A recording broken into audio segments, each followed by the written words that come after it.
अस्सलाम वालेकुम। कैसे हैं आप सब? उम्मीद है कि आप सब अपने घरों में खैर व आफ़ियत से होंगे।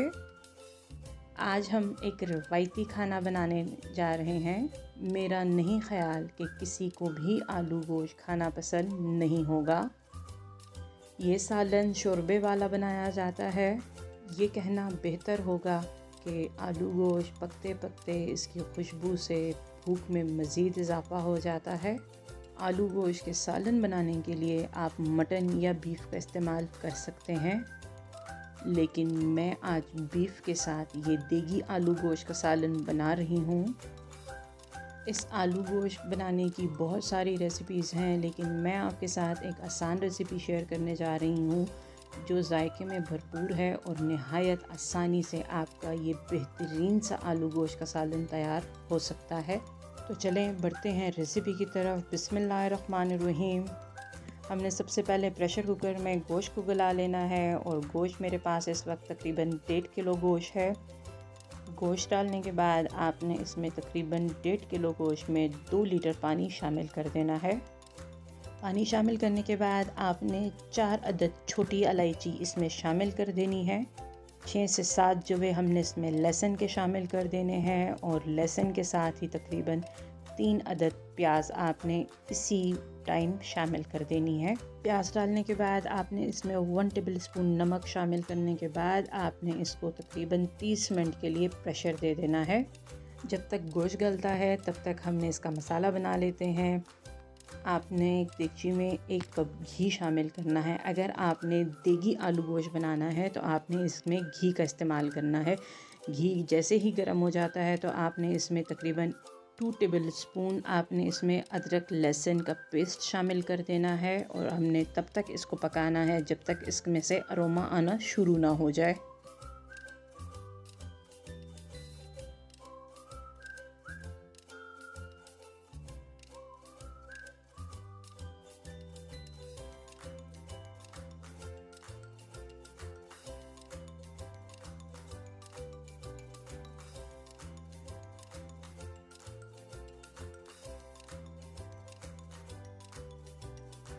जैसे ही इसमें से अरोमा आना शुरू होता है तो इसके साथ ही लहसुन का कलर भी चेंज हो जाता है। अब हमने इसमें तकरीबन 1 किलो आलू कटे हुए इसमें शामिल कर देने हैं।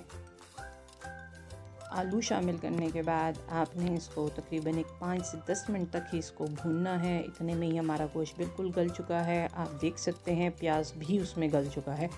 अब हमने गोश्त इसमें शामिल कर देना है। आंच आपने बढ़ा देनी है और हमने इसको अच्छे तरीके से भूनना है। ध्यान रहे कि इस वक्त आपने गोश्त की यखनी का इस्तेमाल नहीं करना। यहाँ तक हमने नमक के अलावा इसमें किसी किस्म का कोई मसाला शामिल नहीं किया, लेकिन आलू के साथ गोश्त को हमने तकरीबन 10 से 15 मिनट भूनना है मज़ीद।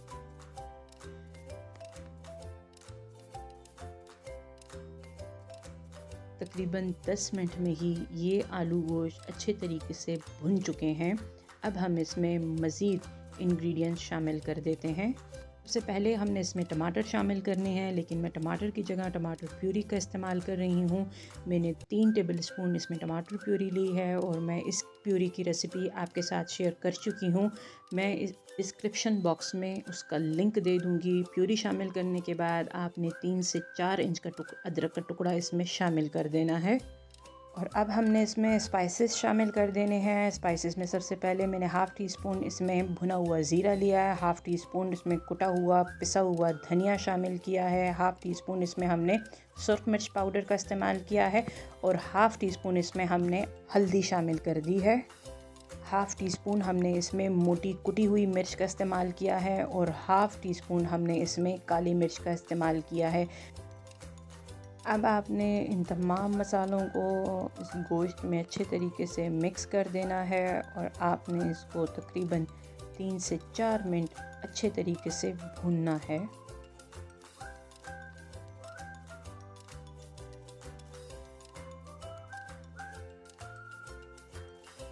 तकरीबन 5 मिनट की भुनाई के बाद हमने इसमें तकरीबन हाफ़ लीटर पानी का इस्तेमाल किया है और इसमें हमने वही गोश्त की यखनी का इस्तेमाल करना है जिसमें हमने गोश्त को पहले गला चुके थे हम।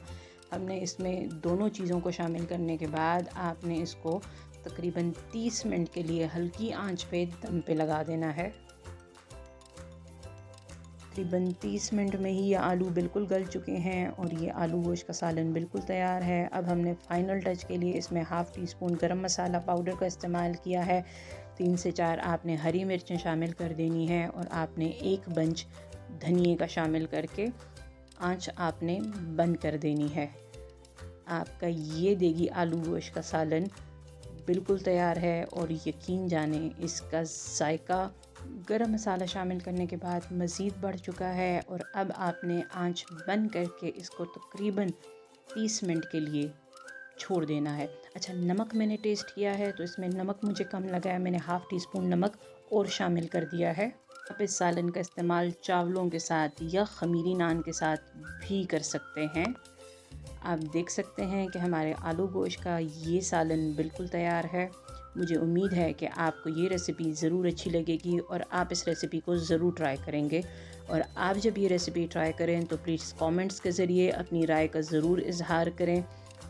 मेरे चैनल को सब्सक्राइब कर दें, बेल आइकन को प्रेस कर दें। बेल आइकन को प्रेस करने से मेरी जब भी नई वीडियो आएगी तो सबसे पहले आपके पास नोटिफिकेशन आएगा। अपने दोस्तों और प्यारों के साथ शेयर करें।